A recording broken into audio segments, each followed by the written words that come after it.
back to get his degree. And I got my younger one that was playing in Florida. She transferred to Kentucky. So, well, I just wish you don't have to give the amount.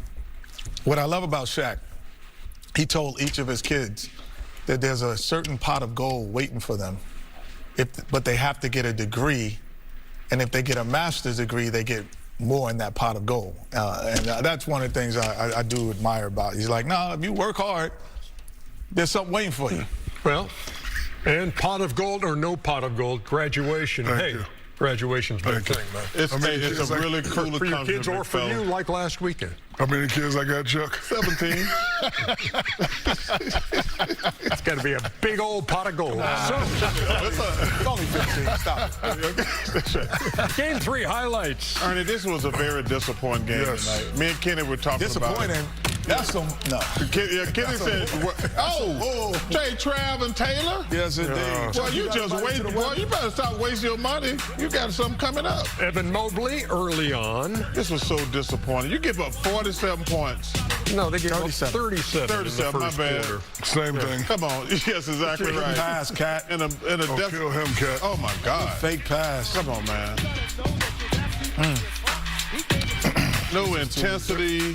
No defensive effort. That's what Josh Hart, who had the huge Game 2, connects there. Once again tonight, every Knicks starter in double figures, Draymond. Come on, They man. just dominate, but nobody from Cleveland is stepping up. There's no leadership. Who's walking in that locker room saying what you have to do, what we need to do?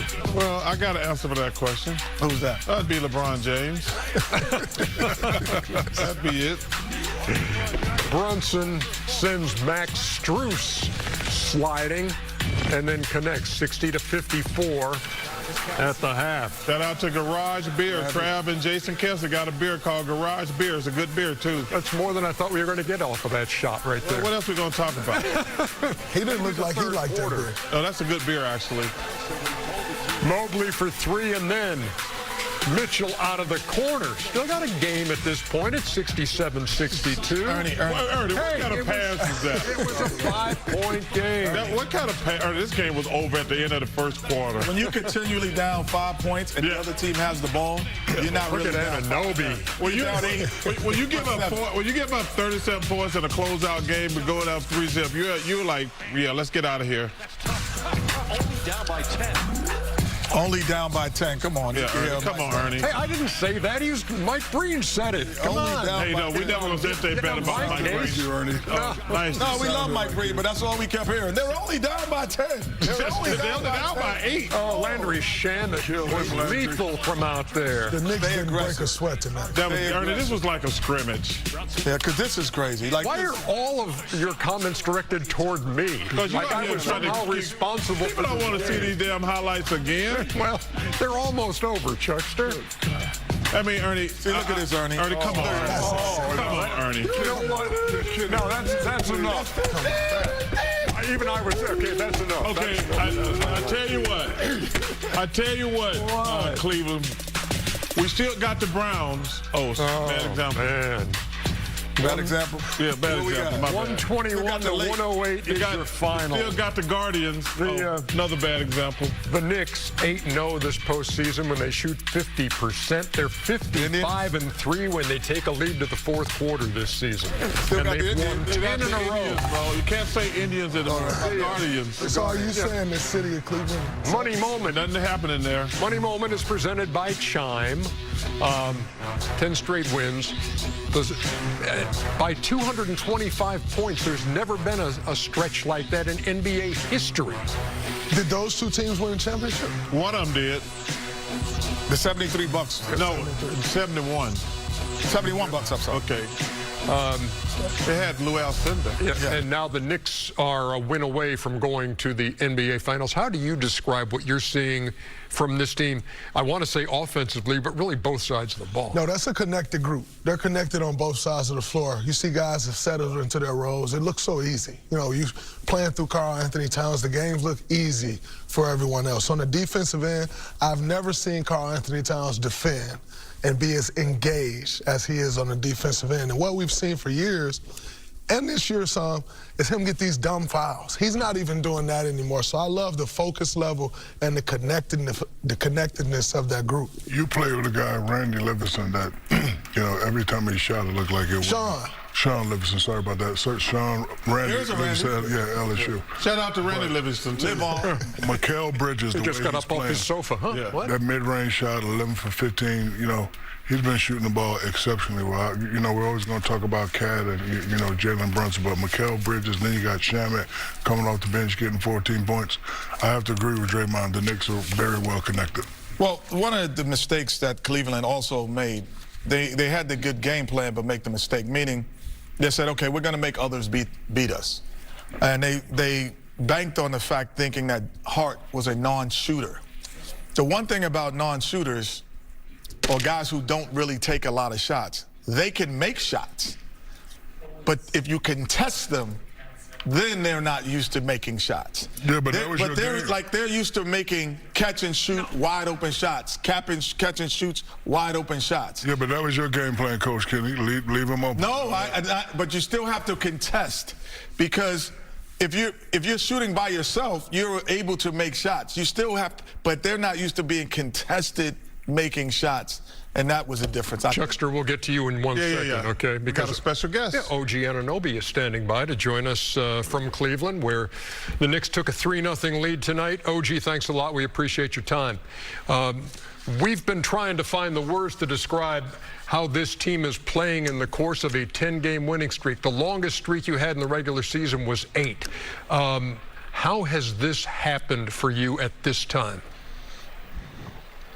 Just executing the game plan on both sides of the floor, playing the right way, moving the ball, then getting stops on defense. You guys are up 3-0.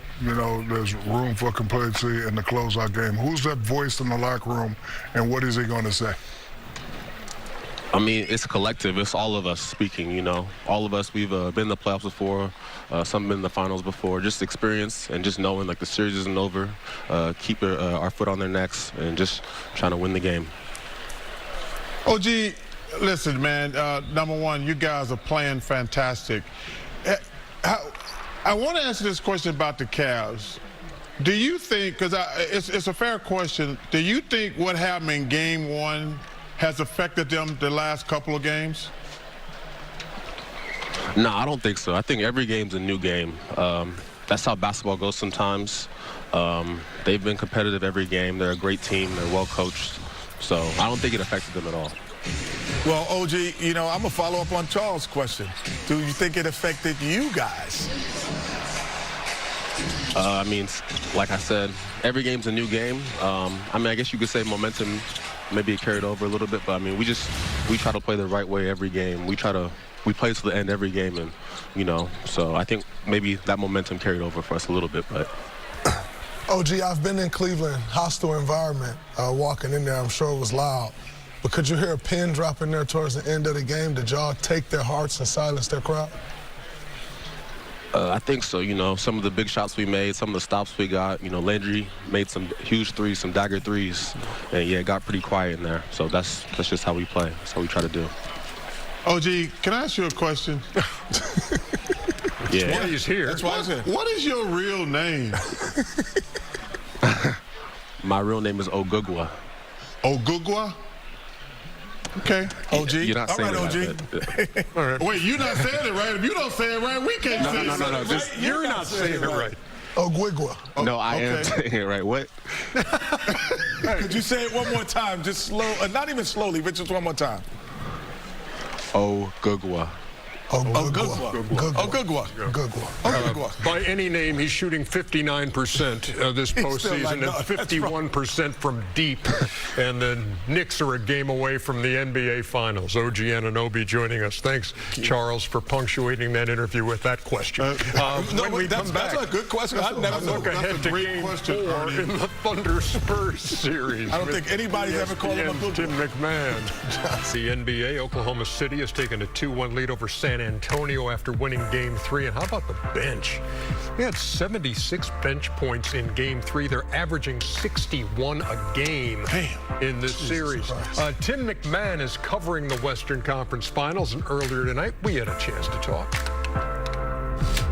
Hey, Tim, Wemby had that huge game one in this series, the 41 and 24. Since then, 43 and 21 over the last two games. What's OKC's philosophy in dealing with him? Howdy, Ernie. Look, they are throwing bodies at him. They are trying to wear him down. They're trying to make him play in crowds. They're being as physical as possible with him. But, you know, you mentioned the monster game one that he had. He played 49 minutes. That's the most of his career, and he finished that game strong. But we're talking about a series that is every other day, and OKC just has such a deep team, and you see the depth with how lopsided the bench scoring is. I mean, they just scored 76 bench points, but you also feel that depth defensively, especially Victor Wembanyama. You know, he's dealing with Isaiah Hartenstein, and it's Chet Holmgren. And then coming off the bench, there's an Alex Caruso. You know, there's a Jalen Williams. You know, when the other Jalen Williams is healthy, he'll take a turn on them. And, you know, as Chet Holmgren said, the fresh legs out there really are able to try to wear him down, but they're not putting fresh legs on the floor just to wear him down. And, you know, as Chet so eloquently said, the dudes that are going in the game are dudes. I mean, OKC goes a legit 12 or 13 deep, and a lot of these guys are coming in the game like the scoring's almost a bonus. These are physical, tough players, and they're really making Wemby fight for every inch on the floor. 6 dunks in game one, a total of 2 in games 2 and 3. You mentioned that bench, and I mean the numbers are pretty staggering when you look at it for the series. It's 184 to 64 in bench points for OKC, and these contributions. I mean, where did this come from with Alex Caruso from 3? Jalen Williams has been huge. Jared McCain has been huge. How do you contend with this bunch?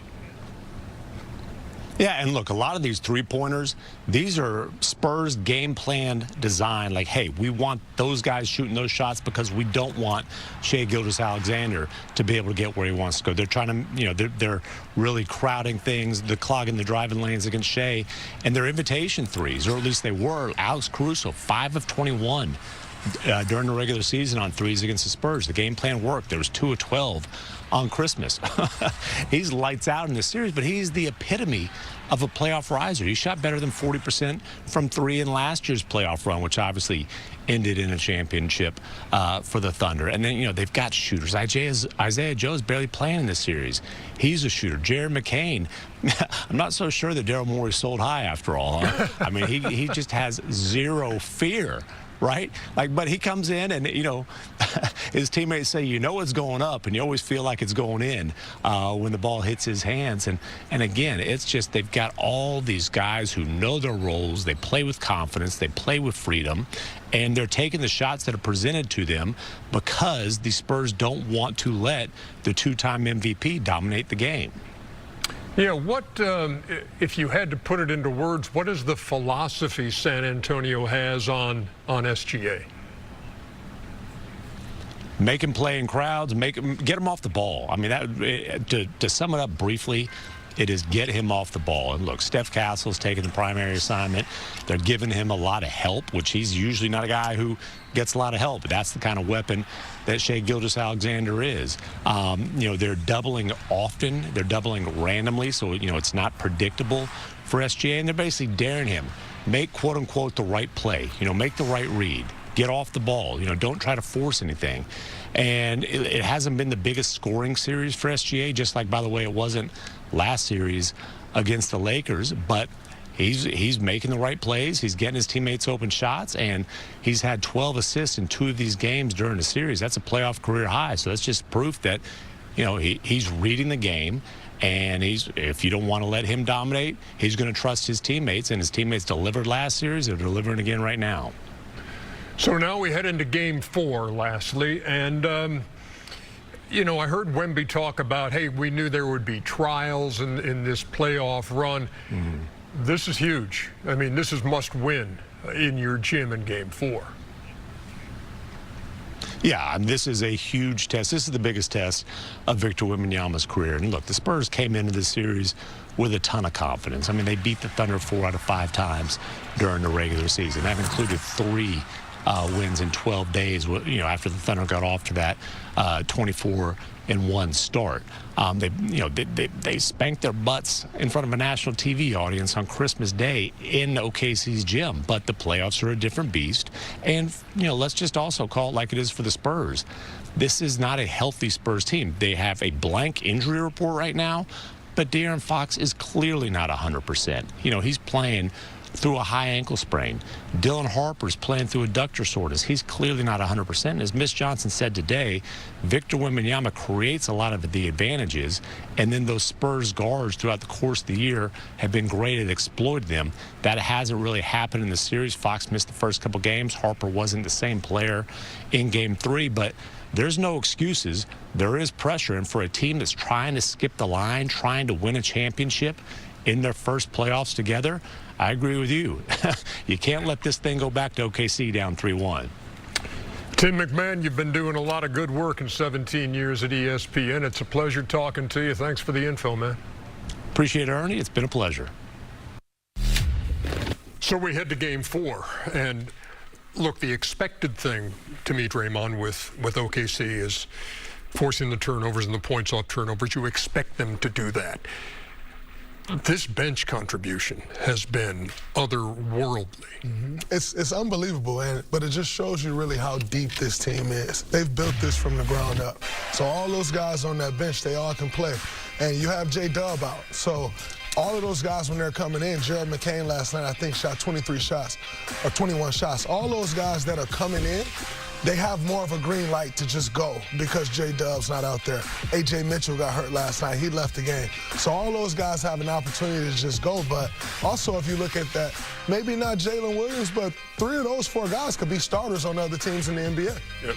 Alex Caruso, by the way, is 14 for 23 from deep. But 2 things.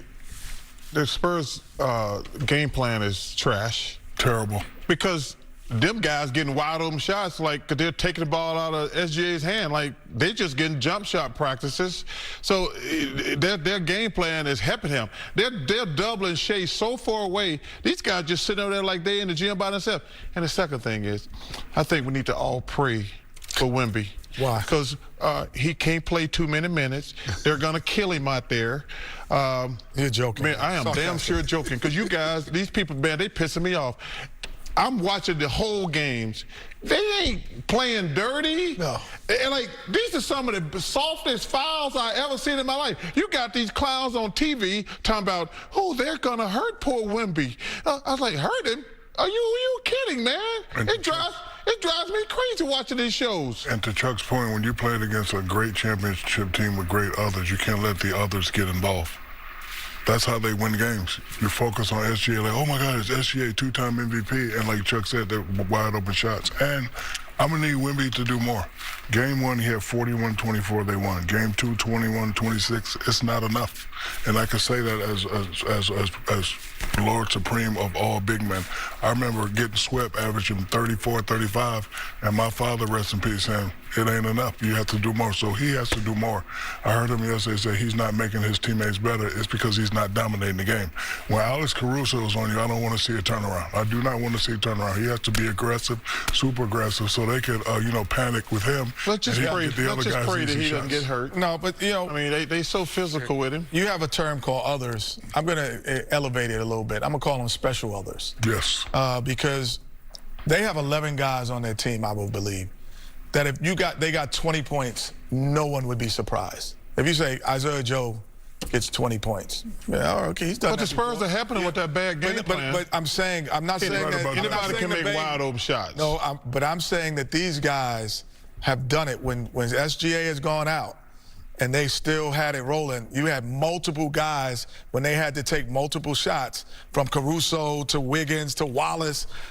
They were like, okay, we'll take this responsibility. McCain, these guys are not unaccustomed to getting 20 points either. So they're helping them, but these guys are special others.